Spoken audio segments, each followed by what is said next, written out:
मैंने तुम्हें एक विशेष प्रयोजन से बुलाया है। प्रयोजन विशेष हो अथवा साधारण, आपने स्मरण किया तो मुझे उपस्थित होना ही है।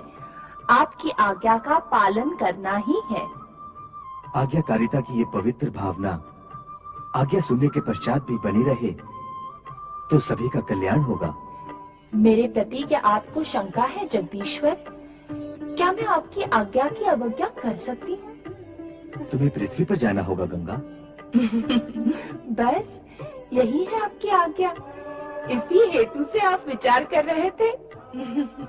पृथ्वी पर तो सभी देवगण आते जाते रहते हैं, स्वयं आप भी तो मानव रूप धारण करने के लिए लालायित रहते हैं। हाँ रहता हूँ, परंतु इस समय तुम्हें वहाँ एक विशेष प्रयोजन से भेजा जा रहा है। ये तो और भी प्रसन्नता का विषय है कि आप मुझे पृथ्वी पर किसी विशेष प्रयोजन से भेज रहे हैं। मैं आपकी आज्ञा का पालन करूंगी, पृथ्वी पर जाऊंगी, उद्देश्य पूर्ण होते ही लौट आऊंगी। नहीं नहीं गंगा, वहाँ जाकर पुनः यहाँ लौटने की संभावना और प्रावधान तुम्हारे लिए नहीं है। पुनः यहाँ लौटने की संभावना नहीं है, अर्थात मुझे सदा के लिए पृथ्वी पर वास करना होगा। आप मुझे अपने चरणों से सदा सदा के लिए वंचित करना चाहते हैं। मैं आपके श्री चरणों से वंचित हो जाऊं? क्यों? क्या अपराध किया है मैंने? किस अपराध का दंड आप मुझे देने के लिए इच्छुक हैं? शांत हो जाओ गंगा, शांत हो जाओ। शांति का बीज मेरे अंदर डालकर आप मुझे कैसे शांत कर पाएंगे? पृथ्वी पर सदा सदा वास करने की आपकी आज्ञा मेरे लिए शांति का नहीं, अशांति का कारण है जगदीश्वर। हमें विश्वास है गंगा कि स्थिति का पूर्ण ज्ञान हो जाने के पश्चात तुम अवश्य शांत हो जाओगी। अपने निराधार विश्वास को भ्रम का आधार देने की चेष्टा न करे जगदीश्वर। सदा सदा धरती पर वास करने की कल्पना मात्र से मेरा रोम रोम कांप रहा है। रोम तो अपराधियों को कांपता है गंगा। जगदीश्वर, कृपा करके आप मुझे मेरा वो अपराध बताइए जिसके दंड स्वरूप आप सदा सदा के लिए मुझे पृथ्वी लोक भेज देना चाहते हैं। गंगा, तुम ब्रह्ममय हो, इसलिए पृथ्वी पर जाने को दंड मान बैठी हो। पृथ्वी पर जाना और वहाँ के प्राणियों के सुख दुख में भागीदार होना दंड नहीं, पुरस्कार है। और अभी अभी स्वयं ही तुमने ये स्वीकारा है कि मैं भी पृथ्वी पर जाने के लिए लालायित रहता हूँ। अवश्य कहा है, किंतु स्थायी रूप से आप भी वहाँ कभी निवास करना नहीं चाहेंगे। लक्ष्य पूर्ण होने पर पुनः लौटना अवश्य होगा। यदि लौट कर आना है तो मुझे जाने में कोई आपत्ति नहीं, परंतु सदा सदा के लिए। तुम अकारण ही अशांत और उत्तेजित हो रही हो गंगे। वहां जाने का प्रयोजन ज्ञात होने के पश्चात तुम्हारी विचारधारा की दिशा पलट जाएगी। क्या ये भी आपका विश्वास है? यदि है तो कहिए, वह आपका प्रयोजन जिसे धरती पर जाकर मुझे पूर्ण करना है।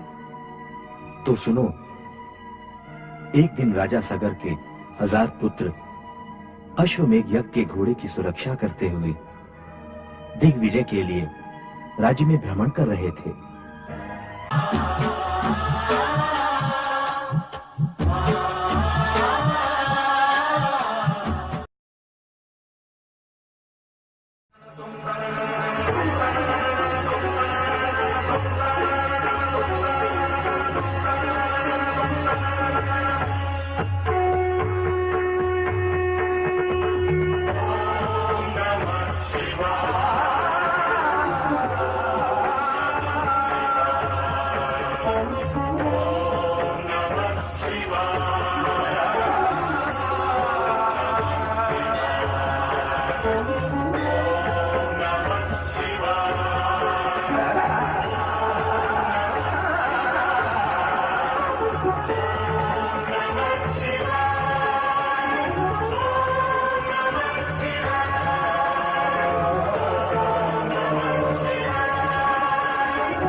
ओम नमः शिवाय।